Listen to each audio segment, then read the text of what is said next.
สบายดีเด้อทุกคนก็กลับมาพบกับปานีอีกเทื่อนึงเลยเนาะก่อนอื่นเนาะก็ต้องขอบใจหลายๆเลยทุกคนที่เข้ามาเบิ่งคลิปวิดีโอเนาะแล้วก็อย่าลืมกด Subscribe ตัวสี YouTube เนาะปานีวงไซแล้วก็ยังมี I Love Makeup เนาะอยู่ที่ Facebook นั่นเองเนาะมื้อนี้เนาะจะเป็นการแต่งหน้าแบบว่าตามใจก็คือแต้มรูปตามใจอะไรเนาะแบบว่าคือบ่ออกเด็กก็เลยแต่งแบบลุคสีม่วงเหลืองเป็นการแบบว่าคัดเบ้าสีม่วงเนาะแล้วก็มีลูกเลนที่สีเหลืองเขียนอินเนอร์อายไลเนอร์ทั้งรุมเป็นสีเหลืองติดขนตาที่แบบว่าเบอร์ใหญ่หนาเกินไปเนาะมันจะมาบดบังทัศนียภาพที่เขาแต่งตามาเป็นประมาณเกือบชั่วโมงเนาะเอาละบอกว่าลายใหญ่ห้างไปเบิ่งกันเลยไปเลยมาเริ่มต้นกันเลยเนาะเดี๋ยวจะสีเป็นน้ำแร่เนาะเป็นไพรเมอร์ก่อนต่อเลยด้วยเวทแอนด์ไวท์นะคะเพราะว่ามันเป็นแบบคือเนื้อครีมบำรุงแล้วก็ควบคุมความมันได้ดีพื้นเนาะก็จะเป็นตัวนี้มือนี้ไซส์แรปรอนเนาะโฟโต้เรย์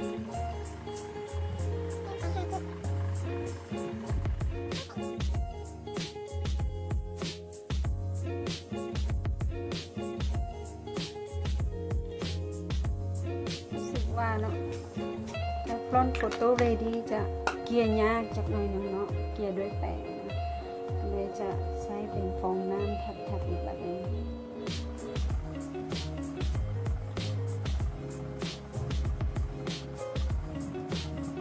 ซิลเลอร์เนาะช่วงนี้กำลังอินกับเพิ่นอยู่คอลเลกชันเน้นการแท็บเนาะหลังจากลงคอนซีลเลอร์แล้วเนาะก็อย่าลืมลงคอนทัวร์หรือว่าบรอนเซอร์หน้าให้หน้ามีมิติเนาะสร้างขอบหน้านั่นเอง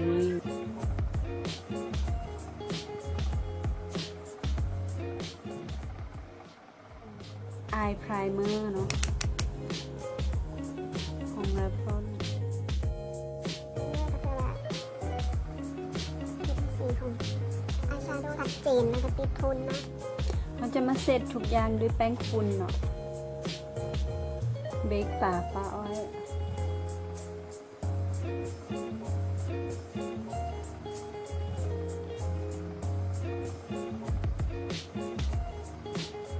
ก็เมื่อกี้ก็แอบไปใส่คอนแทคเลนส์มาเนาะเพราะว่าถ้าว่าแต่งตาแล้วมาใส่นะมันจะเห็นสีตามันเลอะเทอะได้เนาะเดี๋ยวจะเขียนคิ้วก่อนเลยมันนี่ไซส์ของมาเลสกาเนาะเพราะว่าหัวมันน้อย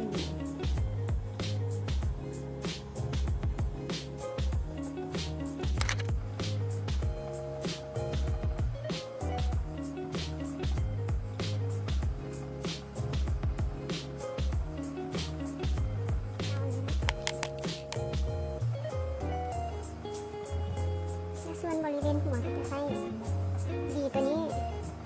มาเกียร์เอาเนาะจะโดนเขาเขียนนะ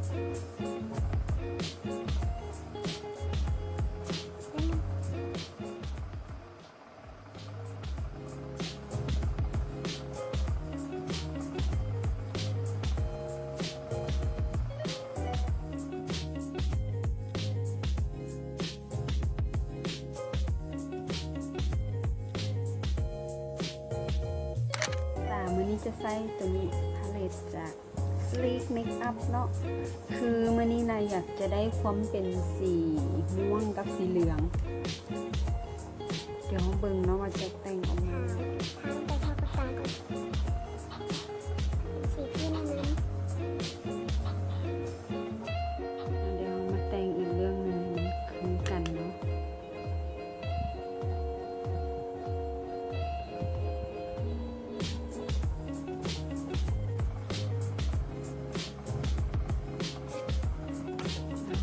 แตะสีม่วงเข้มใส่อีกหน่อยนึง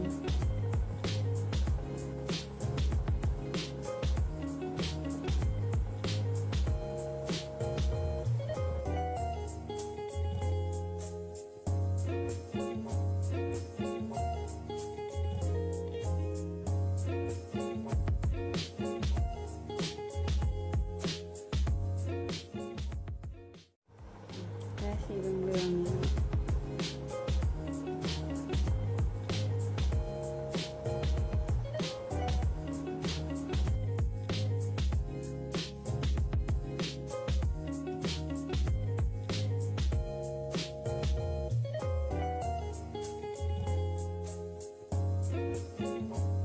เก็บรายละเอียดนิดนึง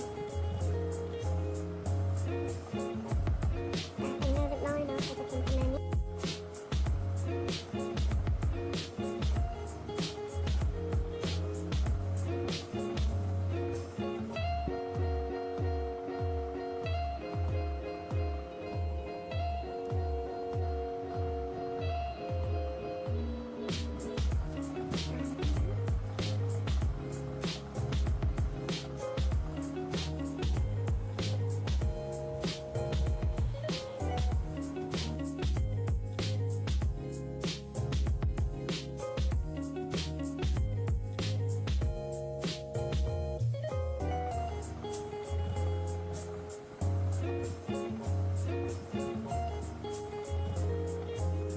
แก้มกันมาด้วยเอากราดเลน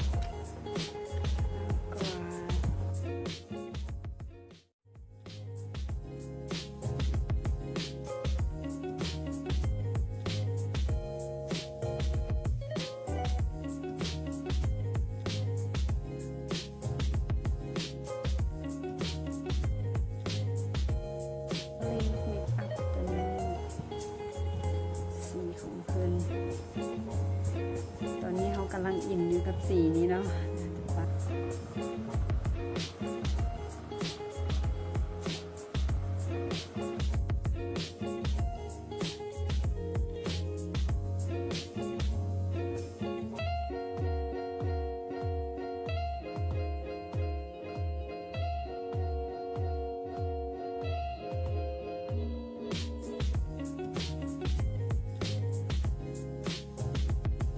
ไปติดขนตามันเรียบร้อยเนาะปัดมาสคาร่าเลย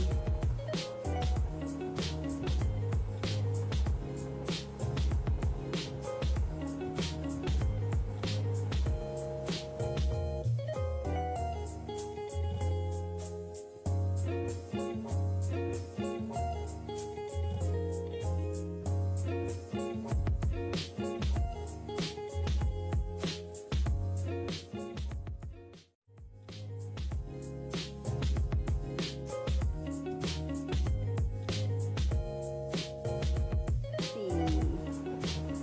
ชาบีชิคของสลีกเนาะ